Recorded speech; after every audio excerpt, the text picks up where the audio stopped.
नमस्कार, मैं नंदराम पालीवाल, सहआचार्य राजनीति विज्ञान। आज इस वीडियो में प्रतिनिधित्व के सिद्धांत या प्रतिनिधित्व की कौन कौन सी प्रणालियां हैं उनके बारे में चर्चा करेंगे। आजकल दुनिया के अधिकांश देशों में बहुमत प्रतिनिधित्व प्रणाली प्रचलित है।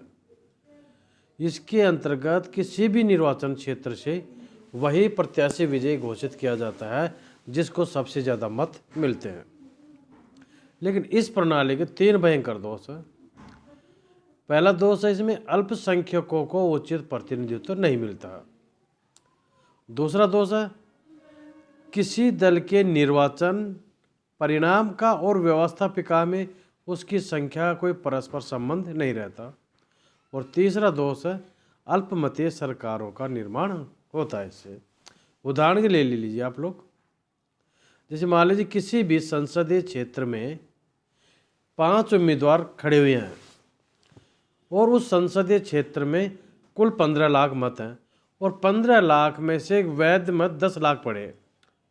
उनमें से प्रथम प्रत्याशी को 2 लाख मिले, दूसरे प्रत्याशी को मिले 1,50,000, तीसरे प्रत्याशी को 2,50,000 व चौथे प्रत्याशी को 1,25,000 तथा पांचवें प्रत्याशी को मिले 3 लाख मत, यानी सबसे ज़्यादा मत। तो पांचवें प्रत्याशी को जो 3 लाख मत मिले उसी को विजयी घोषित कर दिया जाता है। और वास्तव में देखा जाए तो 10 लाख में से उसे 3 लाख मत मिले, लगभग 1/3 से भी कम मत मिले और वह विजयी घोषित किया जाता है। तो ये थी जो वर्तमान में प्रचलित है वो चुनाव प्रणालियाँ।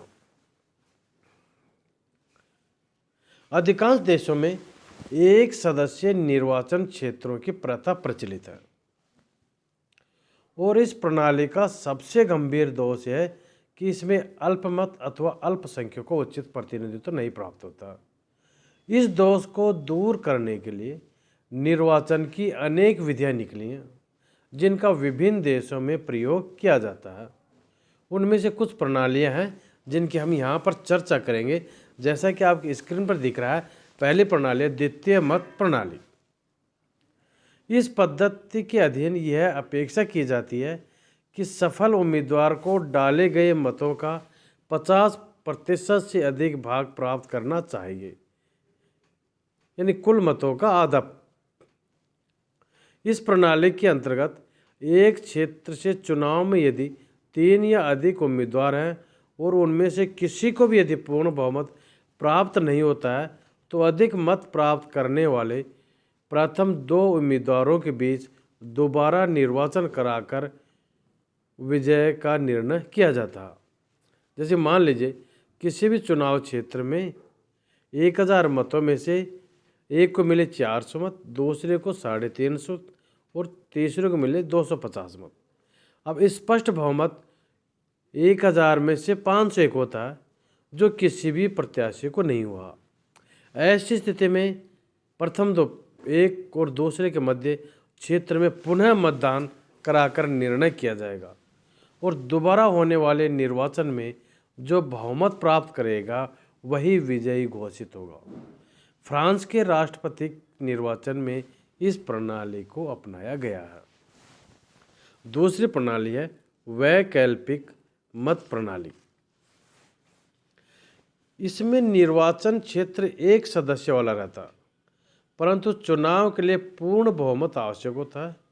इसके अनुसार मतदाता मत तो एक ही देता है, किंतु उसे अपनी पहली, दूसरी और तीसरी पसंद बनाने का अधिकार होता है। अर्थात उसकी पहली पसंद वाला उम्मीदवार न चुना जाए तो उसका मत दूसरी या तीसरी पसंद के उम्मीदवार को पड़ जाएगा। यदि मतदान के बाद किसी भी उम्मीदवार को पूर्ण बहुमत प्राप्त हो जाता है तो उसे निर्वाचित घोषित कर दिया जाता है। परंतु यदि किसी भी उम्मीदवार को पूर्ण बहुमत प्राप्त नहीं होता है तो सबसे कम मत प्राप्त करने वाले उम्मीदवार का नाम हटा दिया जाता है और उसके मतों को अन्य उम्मीदवारों के पक्ष में दूसरी पसंद के अनुसार बांट दिया जाता है। यदि अब किसी उम्मीदवार को बहुमत प्राप्त हो जाता है तो उसे निर्वाचित घोषित कर दिया जाता है, अन्यथा फिर सबसे कम मत वाले उम्मीदवारों में बांट दिया जाता है और इस प्रकार जिस उम्मीदवार को पूर्ण बहुमत प्राप्त होता है निर्वाचित घोषित कर दिया जाता है। यह प्रणाली आनुपातिक प्रतिनिधित्व से मिलती जुलती है। इसमें क्षेत्र एक सदस्य वाले होते हैं, जबकि आनुपातिक पद्धति में बहुत सदस्य वाले क्षेत्र होते हैं। तीसरी है सीमित मत प्रणाली। इसमें यह अपेक्षा की जाती है कि एक बहुत सदस्य निर्वाचन क्षेत्र में कम से कम 3 स्थान होने चाहिए और मतदाताओं को स्थानों की संख्या से कम मत देने का अधिकार होना चाहिए। उन्हें यह भी इजाज़त नहीं होनी चाहिए कि वे किसी उम्मीदवार को एक से अधिक मत दे सके। उदाहरण के लिए 3 सदस्यों वाले निर्वाचन क्षेत्र में प्रत्येक मतदाता के पास 2 मत होते हैं। ऐसी व्यवस्था में अल्पसंख्यकों की स्थिति में थोड़ा सुधार आ जाता है और यदि उनकी संख्या काफ़ी अधिक है, वे एक है और सुसंगठित है, तो इस बात की संभावना हो सकती है कि वे कोई स्थान प्राप्त कर ले। अब एक मत प्रणाली। यह बहुत सदस्य निर्वाचन क्षेत्र में चलती है, जिसमें प्रत्येक मतदाता को एक मत देने का अधिकार दिया जाता है। उम्मीदवारों को मतों की बहुसंख्या के आधार पर चुना जाता है। इस पद्धति के अंतर्गत अल्पसंख्यकों की स्थिति सुधर जाती है, क्योंकि अगर वे चाहें तो अपने उम्मीदवार के पक्ष में मतदान कर सकते हैं, जबकि बहुसंख्यकों के मत विभिन्न उम्मीदवारों में बढ़ जाएंगे। अगले संचित मत भार प्रणाली। इस पद्धति के अंतर्गत एक निर्वाचन क्षेत्र में जितने स्थान होते हैं, प्रत्येक मतदाता द्वारा उतने ही मत दिए जाते हैं। यदि वह चाहे तो अपने सारे मत एक प्रत्याशी के पक्ष में डाल सकता है। इसका अभिप्राय यह हुआ कि यदि 4 सदस्यों वाले निर्वाचन क्षेत्र में अल्पसंख्यक वर्ग के मतदाता अपने सारे मत एक ही प्रत्याशी के पक्ष में डालते हैं, तो कम से कम एक स्थान तो जीत ही सकते हैं। इसे एकत्रित मत प्रणाली के नाम से भी जाना जाता। अब मत भार। इसके अंतर्गत अल्पसंख्यकों लोगों को कुछ अतिरिक्त लाभ प्रदान करने चाहिए, अर्थात उन्हें संख्या से अधिक मत देने का अधिकार होना चाहिए जितने बहुसंख्यक लोगों को प्रदान किए जाएं। उदाहरण के लिए भारत में स्वतंत्रता पूर्व मुसलमानों और सिखों को 2 मत देने का अधिकार था, एक सामान्य निर्वाचन क्षेत्र में निर्वाचन के लिए और एक अपने समुदाय के उम्मीदवार का निर्वाचन करने के लिए। अब पृथक निर्वाचन प्रणाली। कभी कभी धर्म या संप्रदाय के आधार पर पृथक पृथक निर्वाचन क्षेत्र लाकर अल्पसंख्यकों को प्रतिनिधित्व दिलाने की व्यवस्था की जाती है। भारत में सन 1919 के अधिनियम द्वारा अंग्रेजों ने इस प्रणाली को लागू करके मुसलमानों के लिए पृथक निर्वाचन का प्रावधान किया था।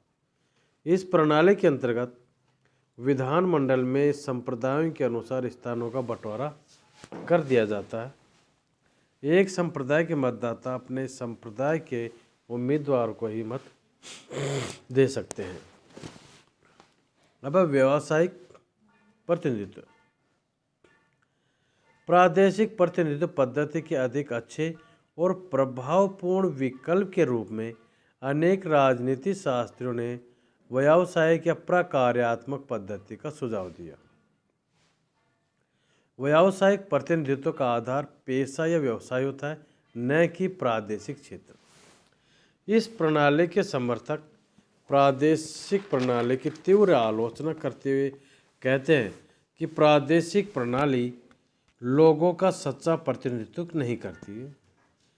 इस प्रणाली के समर्थक के अनुसार एक ही व्यवसाय में लगे व्यक्तियों के हित एक से होते हैं, न कि एक ही प्रादेशिक क्षेत्र में निवास करने वाले व्यक्तियों को। यानी पूरे प्रदेश में निवास करने वालों के हित एक जैसे नहीं होते, लेकिन एक जैसा पेशा करने वाले व्यक्तियों के एक जैसे हित होते।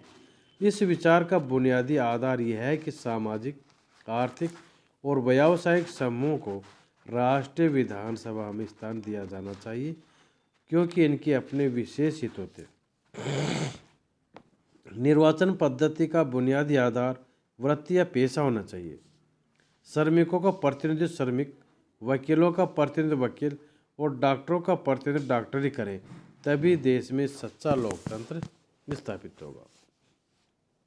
व्यवसाय के प्रकारात्मक प्रतिनिधित्व का विचार उस सामाजिक व्यवस्था से प्रेरणा ग्रहण करता है जो मध्य युग में विद्यमान थी, जब सामाजिक वर्गों का स्वायत्तशासी स्वरूप होता था।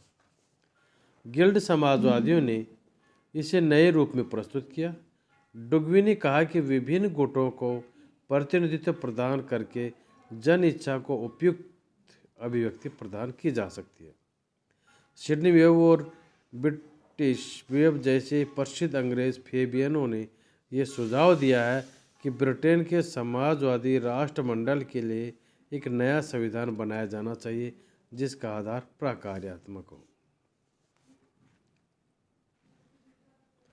अनेक देशों में प्रकारात्मक प्रतिनिधित्व के विचार को मूर्त रूप प्रदान किया गया।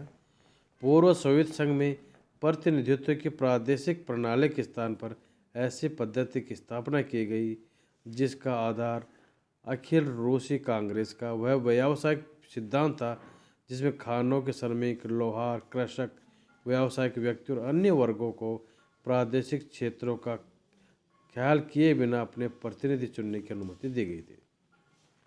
इटली में भी सीनेट का प्रकारात्मक आधार पर पुनर्गठन किया गया और मुसोलिनी के निगमित राज्य के सिद्धांत से यह अपेक्षा की गई थी। जर्मनी के सन 1919 के वाइमर संविधान के अधीन एक राष्ट्रीय आर्थिक परिषद की स्थापना की गई जिसमें श्रमिकों, पूंजीपतियों और उपभोक्ताओं के विशेष हितों को प्रतिनिधित्व प्रदान किया गया। अनेक पाश्चात्य लेखकों का मत है कि प्रादेशिक प्रतिनिधित्व पर आधारित राजनीतिक लोकतंत्र के स्थान पर प्रकार्यात्मक प्रतिनिधित्व पर आधारित व्यावसायिक लोकतंत्र की स्थापना की जानी चाहिए।